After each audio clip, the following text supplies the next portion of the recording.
ہمیں اللہ رب العزت نے ایک بہترین امت پیدا کیا ہے،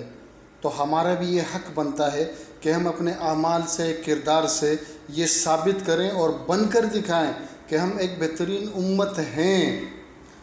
دیکھو، اس امت پر اللہ نے ایک تو سب سے بڑا انعام یہ کیا کہ ہمیں محمد صلی اللہ علیہ وآلہ وسلم کا امتی بنایا، اور حضور صلی اللہ علیہ وآلہ وسلم پر نبوت ختم ہو گئی، اب کوئی نبی نہیں آنے والا۔ تو اللہ رب العزت نے ہمیں بہترین امت ایک تو اس وجہ سے بھی پیدا کیا کہ اللہ نے نبیوں والا کام اس امت کے ذمے لگا دیا،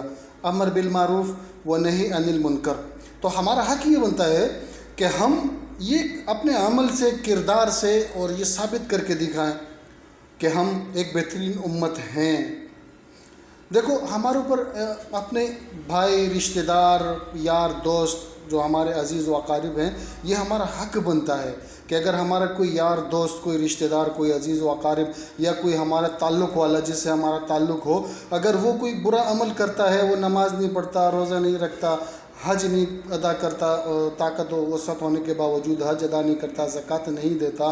یا چوری کرتا ہے، فریب کرتا ہے، دھوکہ دہی کرتا ہے، ناپ تول میں کمی کرتا ہے، اس قسم کے گناہوں میں مبتلا ہے اور ہم جانتے ہیں لیکن ہم اس کی اصلاح نہیں کرتے۔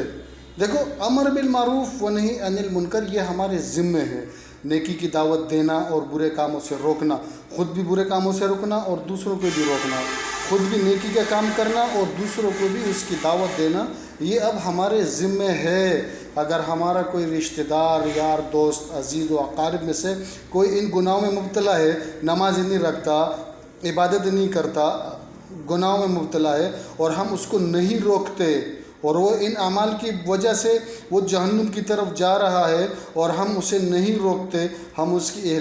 اصلاح نہیں کرتے، ہم اس کو دعوت نہیں دیتے، تو یقین جانو وہ اکیلے جہنم میں نہیں جائے گا،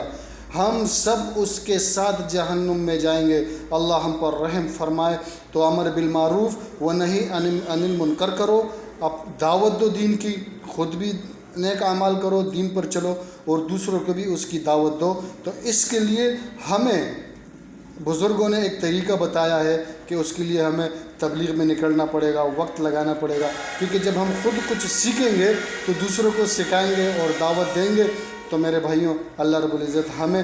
دعوت و تبلیغ اور دین کا کام کرنے کی توفیق عطا فرمائے۔